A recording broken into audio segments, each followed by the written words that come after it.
नमस्कार दोस्तों, आपका मित्र हमदम साथी लीगल फ्रेंड मानव शर्मा आपका स्वागत करता है। आज हम ये जानना चाहेंगे कि आपने एज अ प्लेंटिफ केस किया, लेकिन किन्हीं कारणोंवश आप केस में मौजूद नहीं रह पाए। कोई भी कारण हो सकता है, इसमें एन नंबर ऑफ रीजंस हो सकते हैं और आपका केस डिसमिस हो गया। ऐसी स्थिति में क्या करेंगे?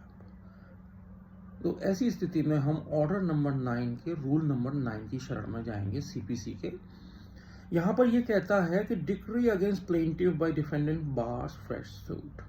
अब ऊपरी तौर पर तो ऐसा लगता है कि प्लेंटिफ का सारा मामला ही गड़बड़ हो गया, लेकिन अंदर कुछ और भी।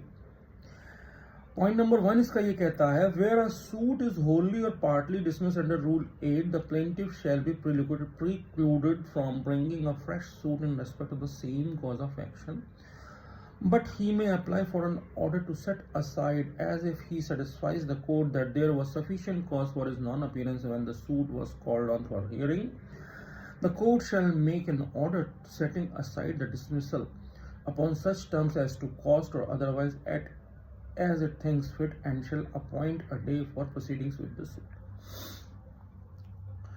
अगर किसी भी प्रकार से आप अपने केस में पैरवी नहीं कर पाए हैं, मौजूद नहीं हो पाए हैं, या जिस दिन निश्चित नियत तारीख पर आपका नाम पुकारा गया, आप या आपके एडवोकेट उपस्थित नहीं हो पाए हैं और ऐसी स्थिति में आपका केस डिसमिस कर दिया गया है, तो ये प्रोसीजर आपको नया सूट लाने से तो रोकता है, लेकिन क्या आप उसी कॉज पे एक नया सूट डाल दें, नया केस डाल दें, उससे तो रोकता है। परंतु ये आपको सुविधा दी जाती है, आपको ये मौका दिया जाता है कि आप उसी केस में एक एप्लीकेशन दें और अपना कॉज लिखें उसमें कि क्या कारण था।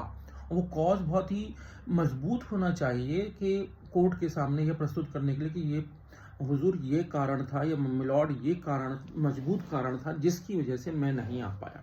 तो ऐसी स्थिति में आपका केस दोबारा रिजुविनेट या रिज्यूम हो जाएगा। अब इसका पॉइंट नंबर 2 भी कुछ है। वो क्या कहता है, no order shall be made under this rule unless notice of the application has been served on the opposite party. ये विशेष बात और ध्यान रखनी होगी कि कोर्ट जो है वो आपके केस में कोई भी ऑर्डर जब तक नहीं करेगा जब तक आप दोबारा से अपनी अपोजिट पार्टी, यानी आप प्लेंटिफ हैं, प्लेंटिफ मीन्स वादी हैं, तो प्रतिवादी को आप जब तक दोबारा से समन और सर्व नहीं करेंगे, रजिस्ट्री नहीं करेंगे, तब तक कोई भी केस में इस कोर्ट ऑर्डर बात नहीं करेगा। धन्यवाद।